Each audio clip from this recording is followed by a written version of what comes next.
시청자 여러분 안녕하십니까? 김필재 TV입니다. 오늘은 영국의 보수주의자 에드먼드 버크에 대해 이야기해 보도록 하겠습니다. 우리가 보수주의의 뿌리를 찾으려 할 때 가장 먼저 통과해야 할 관문이 있습니다. 바로 에드먼드 버크와 그가 저술한 책 프랑스 혁명에 관한 성찰입니다.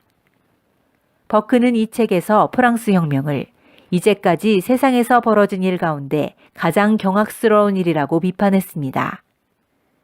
그러면 지금부터 영국의 보수주의자였던 버크는 왜 그토록 자유, 평등, 박애의 상징인 프랑스 혁명을 폄하했는지 알아보도록 하겠습니다. 버크는 아일랜드 출신으로 영국에서 활동했던 정치인이자 문필가였습니다.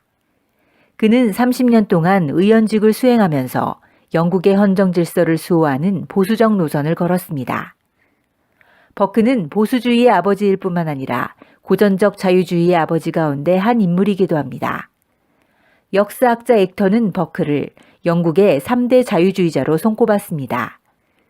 역사가이자 정치가인 토머스 맥콜리, 정치가인 윌리엄 글래드스턴과 함께입니다. 영국 총리를 4차례 지낸 글래드스턴은 버크를 일컬어 지혜의 창고라고 했습니다. 버크는 미국인의 자유를 고무한다는 이유로 미국의 독립을 지지했습니다. 반면에 인도인의 자유를 침해한다는 이유로 영국의 인도 통치에는 반대했습니다. 오히려 당시 진보주의자였던 존 스튜어트 밀은 인도를 계몽한다는 이유로 인도 통치를 옹호했습니다.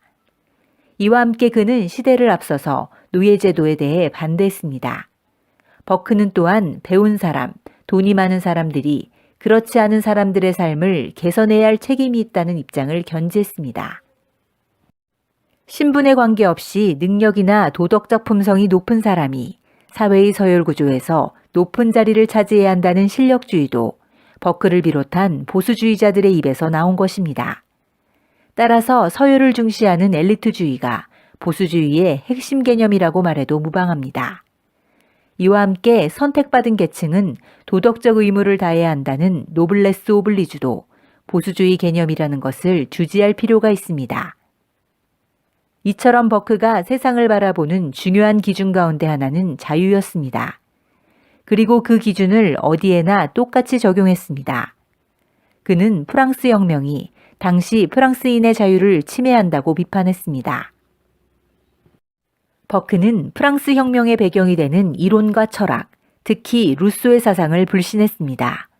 버크는 이론에 반대했습니다. 많은 경우의 이론은 검증되지 않은 추상적인 관념을 바탕으로 하고 있기 때문입니다. 또한 이론에서 파생되는 권리나 원칙에 대해서도 부정적이었습니다. 언제나 옳고 절대적인 규칙과 원칙은 없다는 것이 버크의 관점이었습니다. 실제로 프랑스 혁명은 공포, 폭동, 처형, 보복, 혁명, 반혁명 등으로 얼룩졌습니다. 그는 프랑스 혁명이 무정부 상태를 초래한 다음 군사 독재로 흐를 것이라고 예언했습니다. 훗날 사태가 그의 전망대로 전개되자 그의 안목은 새삼 주목을 받기도 했습니다. 1789년 프랑스 혁명의 여파는 즉각 영국으로 밀려왔습니다. 일부 세력은 영국에서도 혁명의 필요성을 주장했습니다.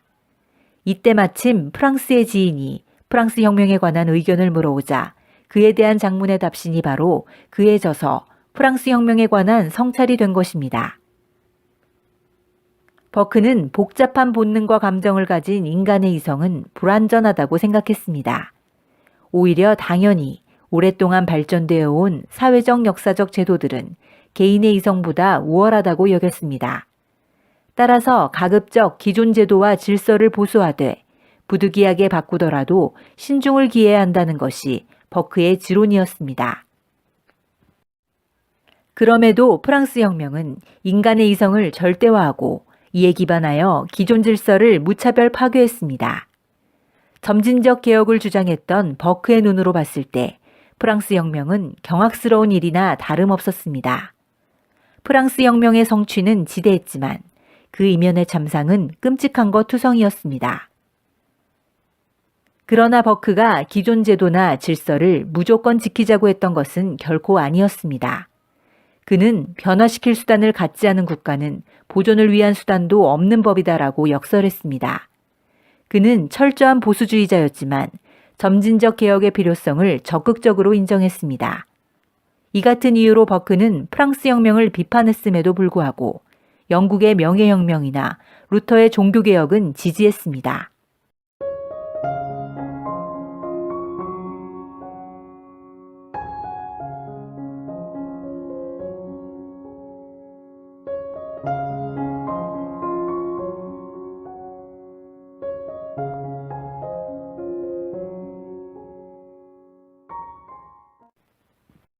프랑스 혁명처럼 인간의 이성이 완전하다는 신념 아래 어떠한 희생을 무릅쓰고라도 일시에 전면적인 변화를 시도할 것인가?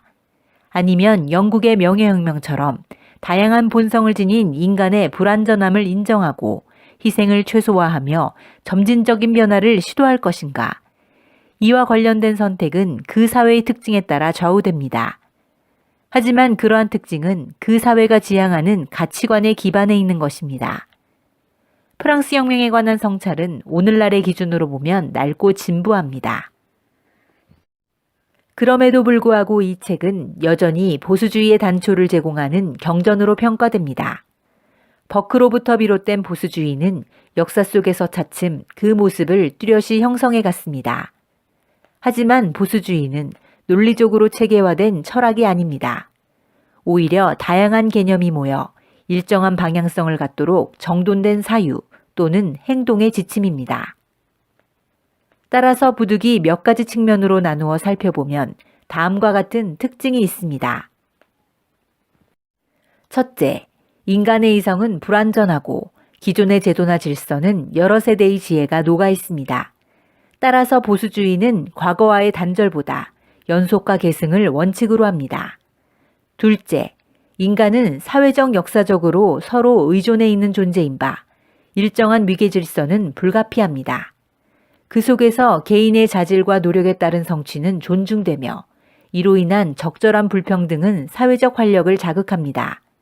반면 기계적인 평등은 결국 자유도 평등도 파탄낸다고 경계합니다. 셋째, 인간의 숭고함은 자유와 자율 그리고 자기 책임 속에서 구현됩니다. 국가나 사회가 개인의 삶을 책임진다는 것은 바람직하지도 않고 현실적이지도 않습니다. 따라서 보수주의는 국가 개입을 배척하고 시장 자유를 존중합니다. 특히 시장은 경제 성장의 가장 효과적인 수단이라는 버크의 주장은 친시장적이었습니다. 정부가 시장에 등장하면 그 순간부터 시장 원칙은 파괴된다고 경고했습니다.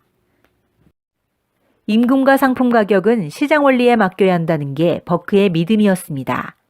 매점 매석, 독점 행위를 막기 위한 입법도 결국 효과가 없다는 이유로 반대했습니다. 흉년으로 인해 식량 가격이 폭등하여 농촌에서 소요가 발생하리라는 우려에서 가격을 낮추려는 정부 정책도 강력히 반대했습니다. 인플레이션 정책은 주민을 도박꾼으로 만들고 그 피해는 결국 아무것도 모르는 서민층의 몫이라는 이유에서 그런 정책을 반대한 것도 버크의 친시장적 관점입니다. 또한 토지는 단순한 상품이 아니고 그래서 이익을 위해 사고 팔거나 미래 수익을 위해 투자할 대상이 아니라는 버크의 주장은 보수주의 토지 사상입니다. 넷째, 보수를 원칙으로 하되 필요시 개혁에도 적극적입니다. 이때 검증된 방식을 사용해 비용이나 희생을 최소화합니다. 버크는 이론에만 치우치는 것을 싫어했습니다. 그러나 철학과 역사에 대한 성찰을 현실 속의 구체적인 문제를 풀기 위해 활용했습니다. 특히 역사는 버크의 사상에서 중요한 위치를 차지합니다. 그러나 무작정 미래는 항상 좋다는 낙관주의에 빠지지 않았습니다. 또한 버크는 과거를 이상화시켜 과거는 항상 좋았다라든가 과거의 황금기로 돌아가야 한다는 생각에도 동의하지 않았습니다. 버크는 모든 정책을 결정하고 수행할 때는 전후좌우를 살펴야 한다고 주장했습니다. 한 가지 아이디어가 아무리 좋아 보인다고 해서 맹종하면 안 된다는 것입니다. 복잡한 인간의 본성, 사회의 여건을 무시하면 안 되기 때문입니다. 버크는 이론보다는 전통, 관습, 관리의 중요성을 강조했습니다. 그는 사회를 유지하기 위해서는 귀족도 필요하고 교회도 필요하다고 봤습니다. 어떤 면에서 버크는 비관론에 가까웠습니다. 어느 정도의 고통과 불평등은 없앨 수 없다고 판단했습니다. 버크에게 있어서 변화의 출발점은 검증되지 않은 미래가 아니라 이미 검증된 전통이었습니다. 또한 변화는 전통의 가치를 재확인하는 절차이기도 했습니다. 버크가 바라는 변화는 피를 흘리지 않는 변화였습니다. 기본적으로 평화주의자인 버크는 대화와 타협을 바탕으로 한 변화가 바람직하다고 봤습니다. 지배자와 피지배자는 억압적 폭력적 관계가 아니라 협력 관계라고 본 것입니다. 이러한 보수주의의 특징과는 달리 진보는 역사를 단절적으로 인식합니다. 새로운 단계는 이전 단계를 부정하고 극복하여 탄생합니다. 따라서 진보는 기존의 제도와 질서를 부정하게 됩니다. 진보는 인간을 이성을 통해 새로운 제도나 질서를 효과적으로 창출하는 완전한 존재라고 여깁니다. 그러면서 자유나 자율, 그리고 자기 책임보다는 사회적 부조를 강조합니다. 따라서 진보는 보수주의와 비교해 자유보다 평등을 중시하며 시장의 자율보다는 정부의 개입을 선호합니다.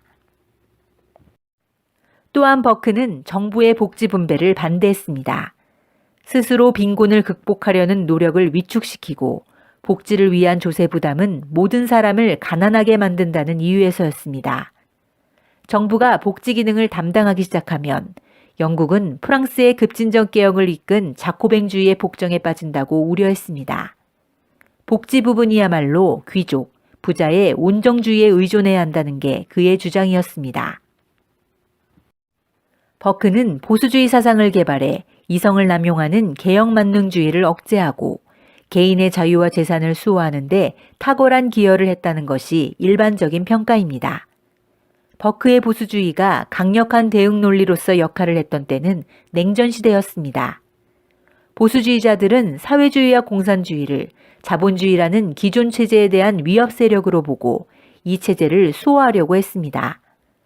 보수주의는 사회주의의 경도된 개혁을 반대하는 논리로 지금도 여전히 중요한 역할을 하고 있다는 점을 주지할 필요가 있습니다. 이처럼 버크가 주장했던 보수주의는 하나님의 뜻에 따른 헌정체제를 바탕으로 전통과 관습을 지키며 필요한 변화를 주의 깊고 조심스럽게 시도하는 겸손하고 신중한 정치적 태도입니다. 따라서 폭력과 파괴 등 모든 극단주의에 반대하며 중도와 중용을 추구하는 것이 보수주의입니다.